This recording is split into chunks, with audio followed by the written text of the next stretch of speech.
it's not good to use practice because it's I should edit this MP3 file in order that I may use it more effectively. Okay, it's okay. It's okay.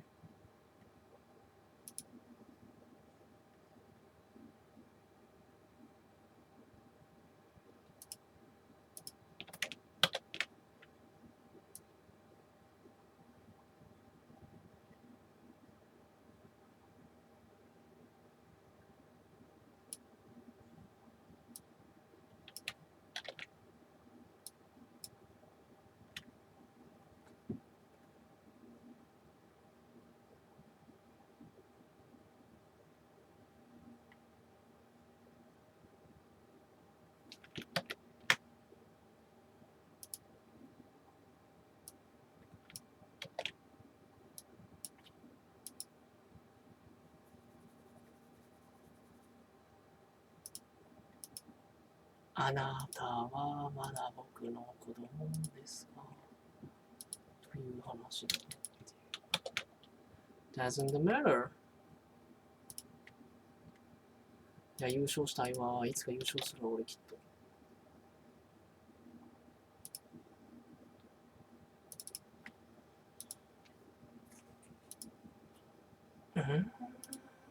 あれなぜ始まらない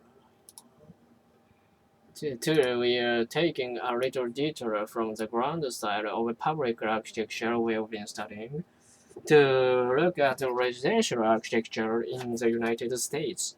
Since this is something we can all identify with, I think it will help us see the relationship between the function and the structure and its style or form.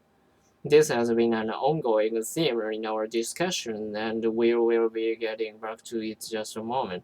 But before we get started, I want you to take a moment to think. Does anyone know what the single most popular style for a house in the United States is today? Bob? I bet it's a ranch-style house. Well, in this area probably. But aren't we typical? Yeah, Sue. How about the kind of house my grandparents lived in? They called it Cape Cod. That's the one.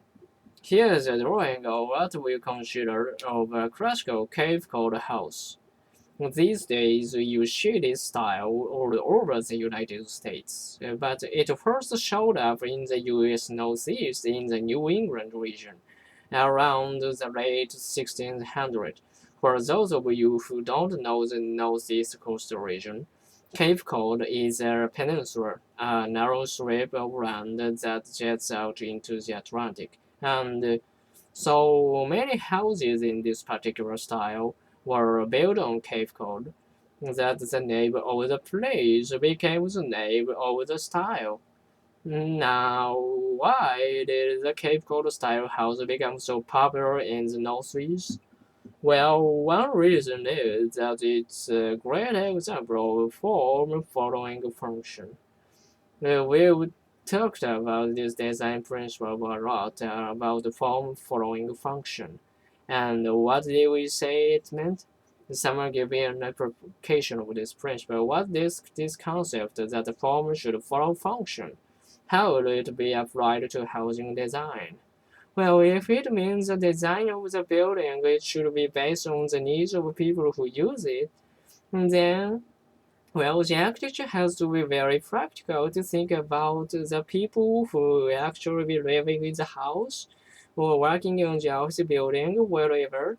So for the architect, it's all about the users, not about showing off how creative you can be. Good. Of course, for Cape Cod house, it might be even more accurate to say that the form also follows the climate. Who knows what the climate like on Cape Cod? Cold in the winter. And whenever I visit my parents, it's really wet. It's usually either raining or snowing or foggy and windy too. I guess because it's so exposed to the ocean. That's right. So take another look at this drawing, and you can imagine how this design might be particularly helpful in that kind of climate. Notice how the house is very low to the ground. This relatively low, compact structure helps the house withstand the strong winds blowing off the ocean. When you look at the slope of the roof, the steep angle helps to keep off all that rain and snow that accumulates in the winter. Another thing, Cape Cod houses usually face south to take advantage of the sun's warmth through the windows. That's helpful in winter. Now, what can you tell me about the chimney? About its location? Well, it's in the middle because does that have something to do with heating the houses? I mean, since the heat never has to travel very far, that means you can heat the house more efficiently, right? Exactly. Now, the house has very little exterior decoration, and that's also typical of the Erie Cape Cod house. The wind was one reason, not since taking out the mud blow away in the harsh weather. But there was probably another reason, not related to the climate, more, more reflection of a rural New England society back then. You see, Cape Cod houses were not built in the big cities where all the rich people lived back then. These were the modest dwellers that the people who built them simply couldn't afford lots of expensive decorative details. But that was more than just a matter of money. In these rural areas, people depended on each other for survival. Neighbors had to help and support each other in a difficult environment, so you didn't want to appear to be showing off. You wanted to avoid anything that might set you apart from your neighbors, the same people you might need to help you someday. So all this help to create an attitude of conformity in the community. And you can see why a modest, very plain style it becomes widely imitated throughout New England. It is plain, but you know it's nice looking. Good point. And in fact, it's precisely that as the aesthetic appeal, the purity, the nearly perfect proportion of the house. That's another reason for the Cape Cod enduring popularity, even in the places where the climate was so mild, its functional design doesn't matter.